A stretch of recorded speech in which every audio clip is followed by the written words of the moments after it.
We were elected in the democratic elections of the year 2022. We have achieved significant progress in increasing food production by reducing the cost of farm inputs, thereby lowering the cost of food and lowering the cost of living. We have stabilized the economy by preventing what was an imminent debt default. We have stabilized fuel prices, lowered inflation to an all-record low of 4.6%, and we have stabilized the foreign exchange regime. We have implemented radical changes in the education sector, including resolving the CBC question. We have rolled out a new student-focused higher education funding model that has special emphasis on making sure that children from vulnerable families have the requisite support in their education. We have also improved the student-teacher ratio in both our primary and secondary schools by hiring an additional 56,000 teachers and also hiring an additional 2,000 tutors for our TVET institutions. We have equally resolved bottlenecks in cash transfer program to vulnerable Kenyans, including orphans, people living with disability, and the elderly. We have not only brought on board more beneficiaries, but in keeping with the promise that we made, it is now not the case, as it was in the past, that these vulnerable Kenyans have to wait for months. Now their stipends are paid as salaries of public servants are being paid. We did roll out the Hustler Fund that today benefits 2 million Kenyans. And we have 7 million Kenyans who had been denied access to financial services by credit reference bureaus. They are now off the blacklisting roll. Our affordable housing program has now more than 100,000 housing units under construction. The first cohort I will be launching in a couple of months to new homeowners. And we have 160,000 young people across Kenya that are employed under this program.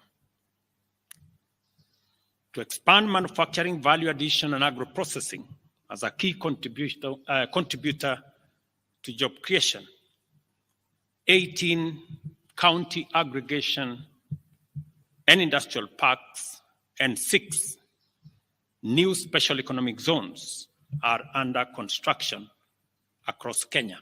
And at the same time, we have 200 fresh produce markets that are at various stages of construction to support our farmers with access to markets for their produce, in keeping with the commitment we made to our mama mbogas. To accelerate manufacturing, last year, we imposed levies on importation of clinker that can be manufactured in Kenya. We made a saving of Kenya shillings 20 billion in foreign exchange as imports of clinker dropped to almost zero. We also imposed levies on imported steel billets. And today, we have 11 steel factories that 6 years ago were closed.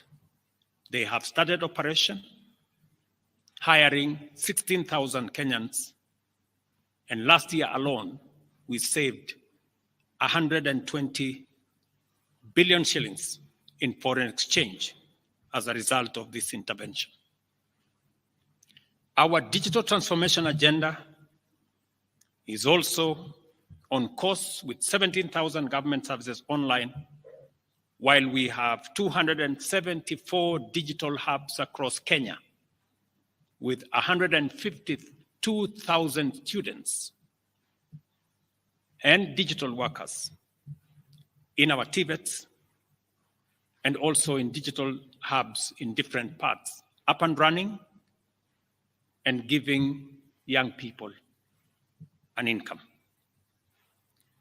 Our universal health coverage plan has already onboarded 107 community health promoters, and the process of registration for our social health insurance fund is ongoing, on its way to launch on the new date of 1st of October 2024 that will make it possible for every Kenyan to have a health insurance, and for those suffering from critical illnesses to have access to the critical illness fund, making it possible for every Kenyan to have access to treatment without the burden of having to fund it.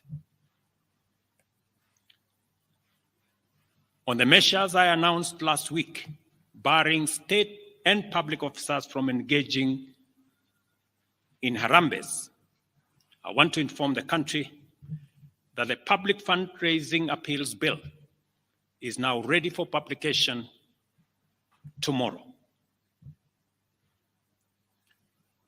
However, even with the progress we have made, I am acutely aware that the people of Kenya have very high expectations of me.